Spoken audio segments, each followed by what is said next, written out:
오늘의 주요 뉴스입니다. 라파엘 그로시 IAEA 사무총장이 오늘 입국해 내일 원자력 안전위원장과 외교부 장관을 차례로 면담할 예정입니다. 후쿠시마 오염수 방류 계획에 문제가 없다는 결론을 낸 보고서를 설명할 것으로 전망되는데 이 보고서에서는 책임을 회피하는 문구가 많다는 전문가들의 지적이 나오고 있습니다.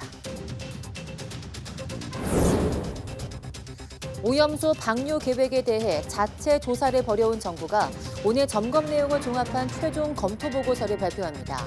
IAEA 보고서에 대한 정부의 첫 평가와 함께 오염수 방류에 대한 공식 의견도 포함될 것으로 보입니다. 트위터를 잡기 위해 메타가 출시한 SNS 앱 스레드가 출시 16시간 만에 가입자 3천만 명을 돌파했습니다. 일론 머스크는 스레드가 트위터의 영업비밀을 사용해 만들어졌다며 문서 보존을 요구하는 서한을 보내는 등 법적 대응을 예고하고 있습니다. 세계 평균 기온이 사흘 연속 섭씨 17도를 넘어 역사상 최고 기록을 이어가고 있습니다. 적도 지역 수온이 비정상적으로 오르는 엘니뇨 현상이 원인으로 꼽히는데 전문가들은 엘니뇨가 아직 정점이 아니라며 기온이 더 오를 것으로 전망했습니다. 오늘부터 남부지방과 제주도에 시간당 30에서 60mm의 폭우가 내릴 것으로 예보됐습니다. 내일까지 150mm 이상의 많은 비가 예상되는데 최근 장맛비로 지반이 약해진 데 이어서 또다시 비가 내리면서 산사태 우려가 커지고 있습니다.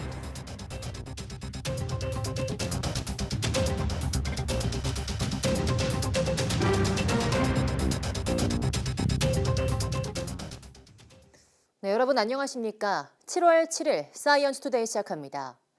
일본 후쿠시마 원전 오염수 방류의 안전성을 독자적으로 조사해온 우리 정부가 오늘 2년간의 자체 분석 결과를 담은 최종 검토 보고서를 공개합니다. 오염수 방류에 대한 정부의 최종 입장과 함께 일본을 향한 제안도 포함된 것으로 보이는데요. 박광열 기자가 정리했습니다.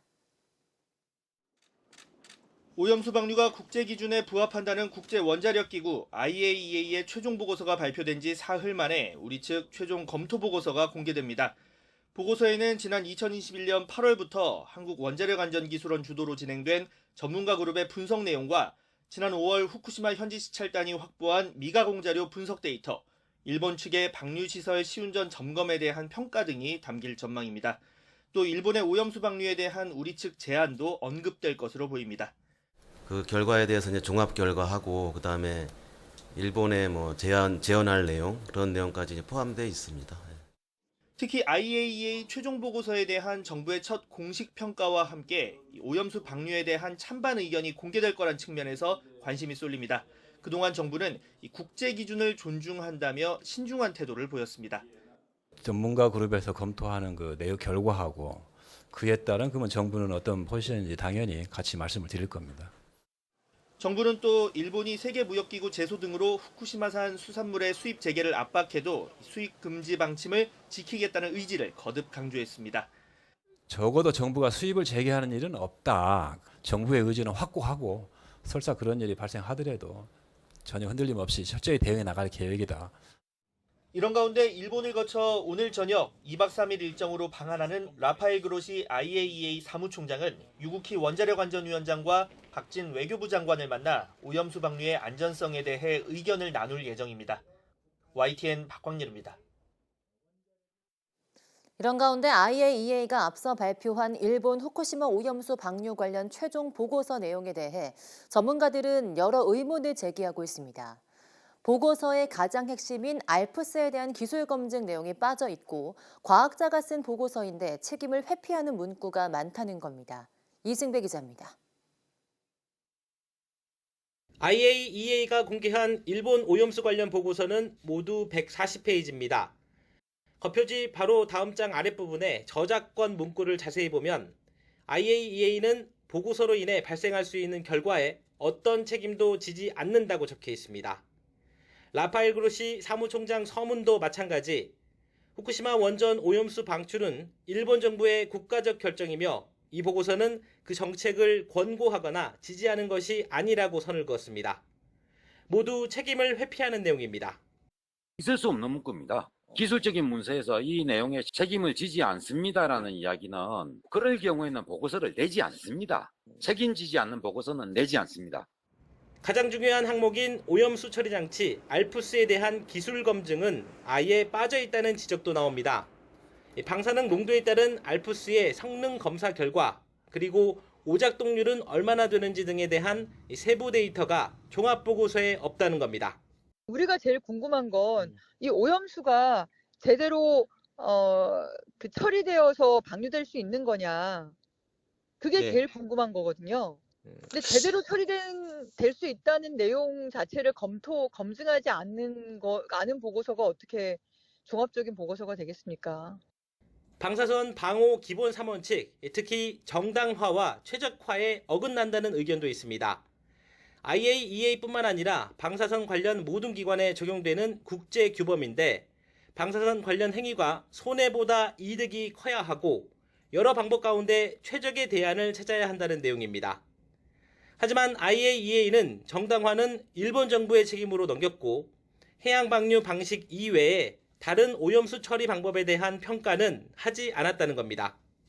방류라고 하는 거를 이미 정해져 놓은 내지는 그 검토 대상에서 다른 옵션, 다른 방안에 대한 것들은 검토가 전혀 안 하는 이제 그런 검토였고요.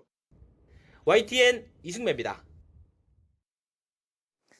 IAEA 보고서를 확보한 일본은 방류를 위한 작업을 서두르고 있습니다.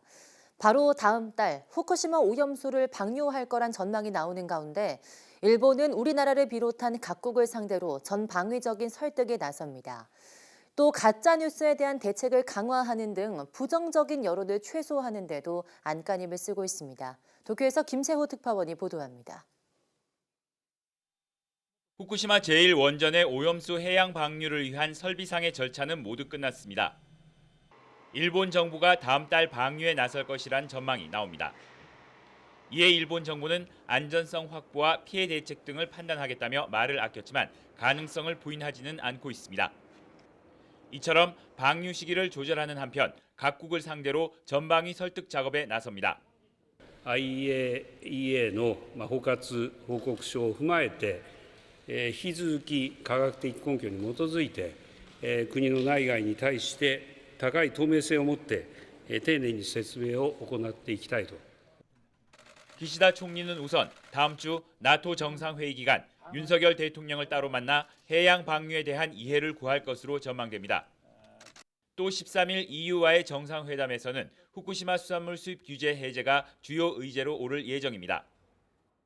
하야시 외무상도 오는 13일에서 14일 아세안 외교장관 회의 계기에 박진 외교장관, 신강 중국 외교부 장과 만나 방류의 안전성을 적극 알릴 것으로 보입니다.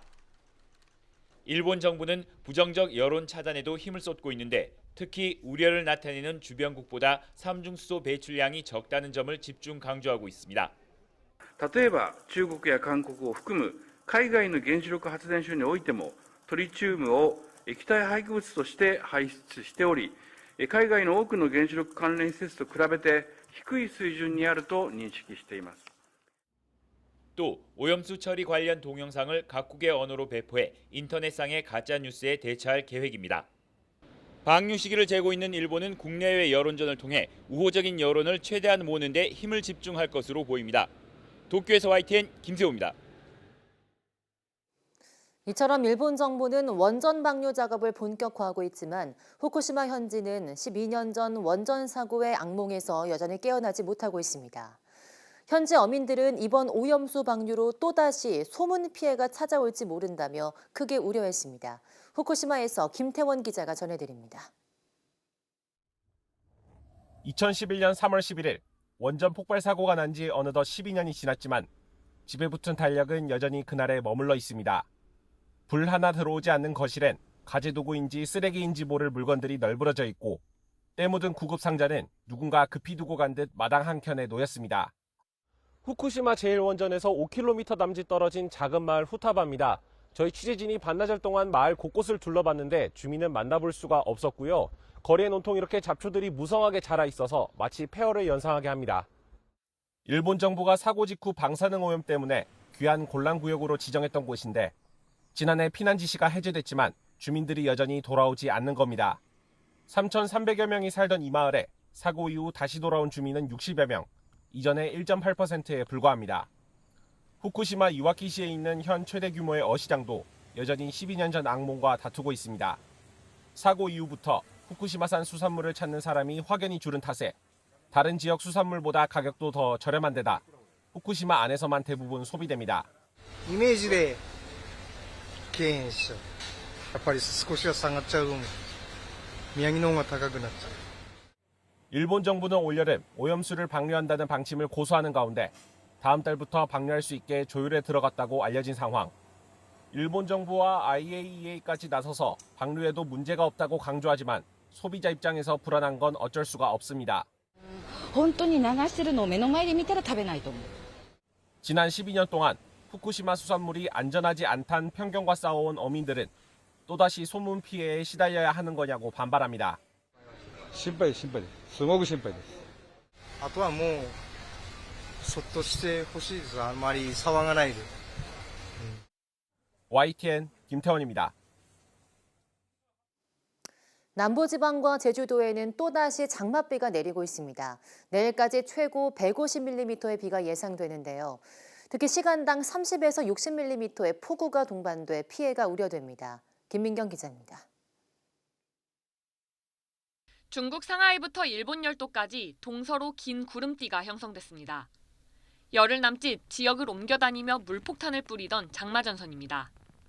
숨고르기를 하던 장마전선이 오늘부터 다시 북상합니다. 주말까지 주로 남부지방을 중심으로 집중호우를 쏟아붓겠습니다. 7일과 8일 사이에 정체전선이 우리나라 쪽으로 북상을 하면서 남부지방과 제주도를 중심으로 장맛비가 내리겠는데요. 비는 오늘 새벽 제주도와 남부지방을 시작으로 오후에는 충청 남부까지 확대되겠습니다. 특히 오늘 아침부터 낮에는 제주도와 전남에, 오늘 오후부터 내일 아침까지는 전북과 영남에 시간당 30에서 60mm의 폭우가 내릴 걸로 보입니다. 내일까지 남해안과 지리산 부근, 제주도에는 150mm 이상, 호남과 영남에도 20에서 100mm의 많은 비가 예상됩니다. 올여름 장마 기간, 남부에는 평균 200mm 이상의 비가 왔고 특히 전남 내륙에는 400mm를 웃도는 물폭탄이 쏟아졌습니다. 지반이 약해진 남부에 또다시 호우가 예보되면서 산사태나 축대 붕괴 등 시설물 피해에 대한 우려가 어느 때보다 커졌습니다. YTN 김민경입니다. 세계 평균 기온이 사흘 연속 섭씨 17도를 넘어 최고 기록을 이어가고 있습니다. 4년 만에 닥친 엘니뇨 현상 때문인데요. 전문가들은 기온이 더 오를 것으로 전망했습니다. 류재복 기자입니다. 햇빛이 너무 강해 온몸을 천으로 감쌌습니다. 닷새째 섭씨 40도를 넘는 중국 베이징입니다. 지난달 이후 35도를 넘는 날이 벌써 19회입니다. 지난 1951년 기상 관측이 시작된 뒤 모든 기록이 다 바뀌고 있습니다. 你记得翻面，一个面就糊了，就这种感觉。 이상 고온은 이미 전 세계적 현상이 됐습니다. 봄부터 인도 등 동남아시아를 달구었고 유럽도 40도가 넘는 뜨거운 날이 계속됐습니다. 캐나다는 더운 공기 때문에 초대형 산불이 일어나 미국 일부 지역까지 피해를 줬습니다. 중남미 지역도 예외가 아닙니다. El calor aquí es terrible, no podemos soportarlo, pues la niña hay que mojarla un ratito y refrescándonos. 지난 3일 17도를 넘긴 세계 평균 기온은 4일과 5일 17.18도를 기록했습니다.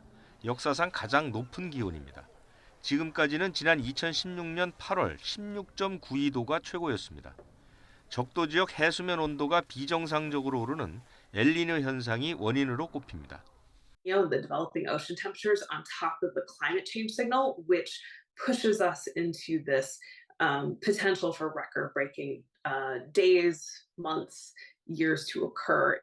세계 기상기구는 4년 만에 엘니뇨가 발생했음을 공식 확인했습니다. 전문가들은 엘니뇨가 아직 정점에 오르지 않았고 북반부에 여름이 한창인 점을 들어 기온이 더 오를 수 있다고 내다봤습니다. YTN 유재복입니다. 미국 전역의 수돗물 가운데 절반 가까이가 암을 유발하는 것으로 알려진 과불화 화합물에 오염된 것으로 조사됐습니다. 미국 지질조사국이 발간한 보고서를 보면 716개 지역에서 수돗물 성분을 분석한 결과 전체 45%에서 과불화 화합물이 검출됐습니다.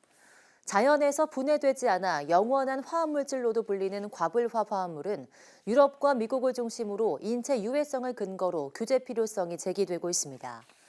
이번 조사에서 대부분 오염은 도시와 화학물 생산 지역과 폐기하는 현장 인근에서 확인됐으며 오염이 가장 높은 지역은 오데호와 동부 해안가, 캘리포니아 중남부 지역으로 나타났습니다.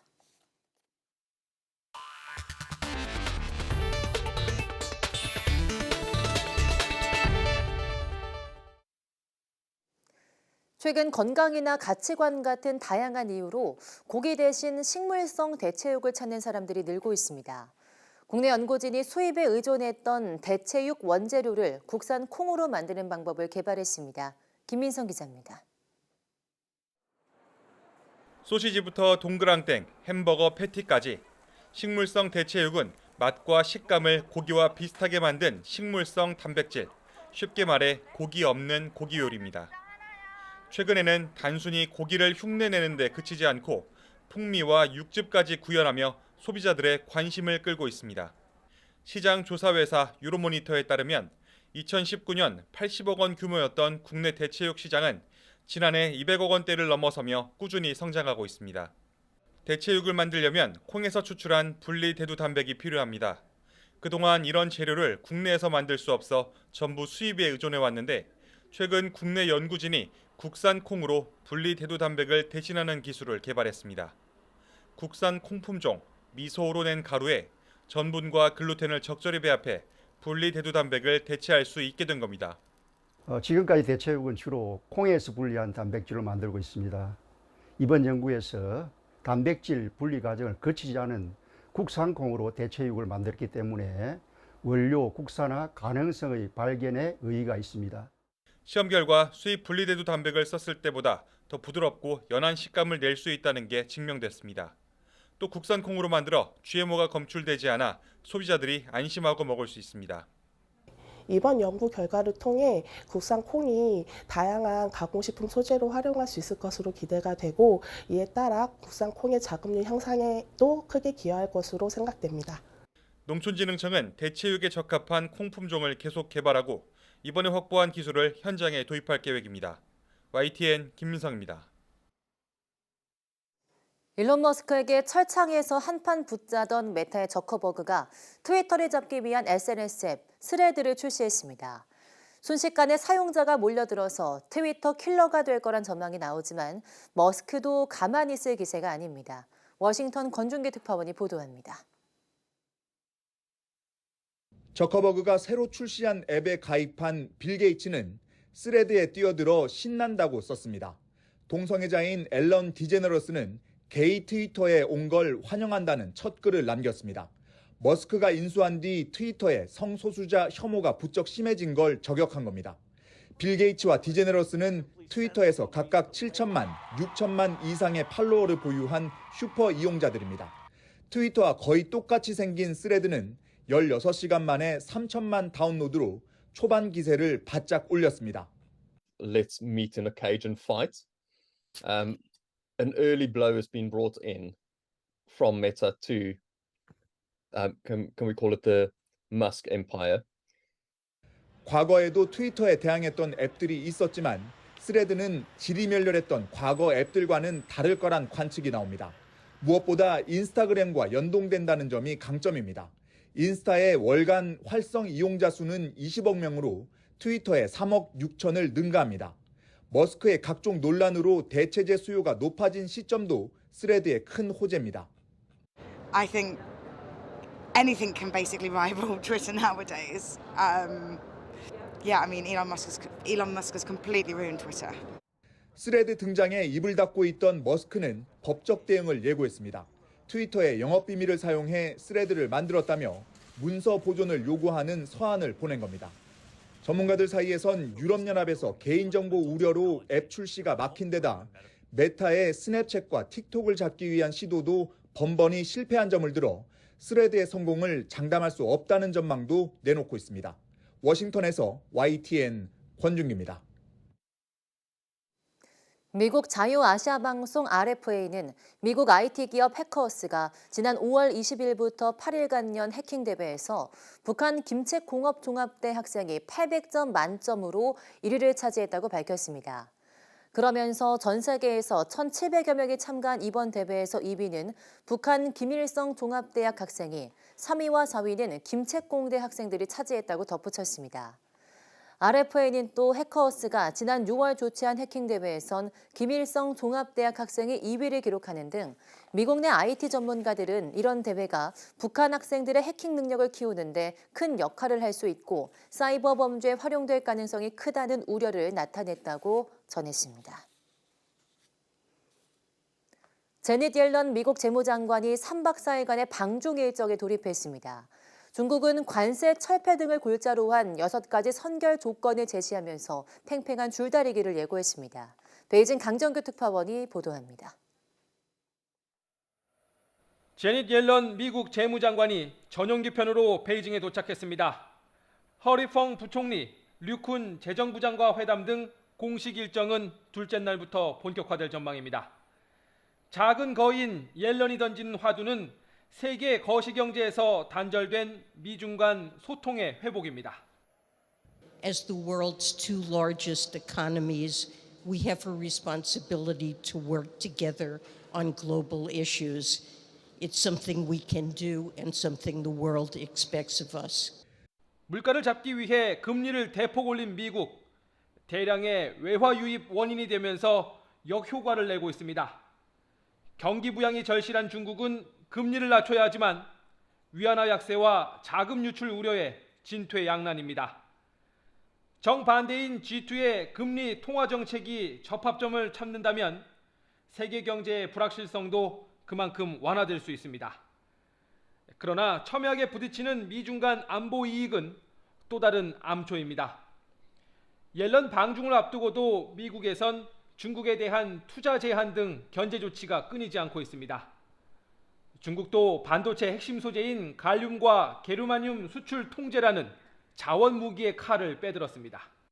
加者相关物项具有明显的军民两用属性，对加者相关物项实施出口管制是国际通行做法。 중국 관영 매체는 6가지 선결 조건을 제시하며 지원 사격에 나섰습니다. 미국이 중국과 경제적 유대 관계를 회복하고 싶다면 관세부터 철폐하고 제재도 풀라는 겁니다. 한두 번의 만남으로 실타래를 풀기엔 너무 꼬여버린 미중 관계. 3박 4일 동안 실마리를 찾을 수 있을지 전 세계가 지켜보고 있습니다. 베이징에서 YTN 강정규입니다. 중국이 판매 금지한 미국 마이크론 반도체 빈자리를 한국 반도체가 채우지 않도록 막는 건 현실적으로 쉽지 않다는 미국 전문가 분석이 나왔습니다. 피터슨 국제경제연구소 마틴 초르젠파 선임연구원은 보고서를 통해 마이크론 사태와 관련해 공백을 메우지 않겠다는 백필 금지 합의는 효과적으로 이행되기 어려울 것이라고 주장했습니다.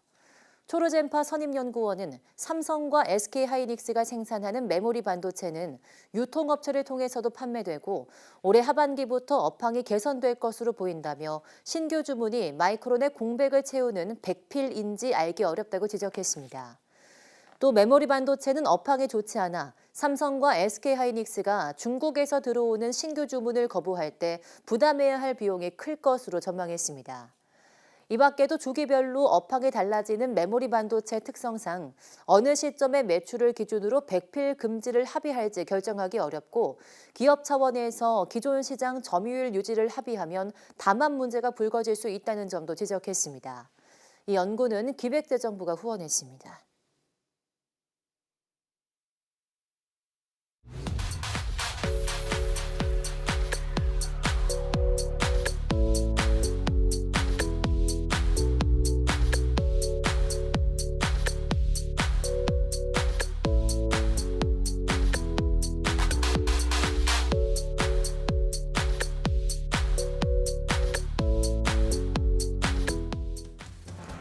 네, 이번 주 오후 사이언스 투데이는 과학 기자들이 준비한 새로운 코너들로 시청자 여러분들을 찾아가고 있는데요.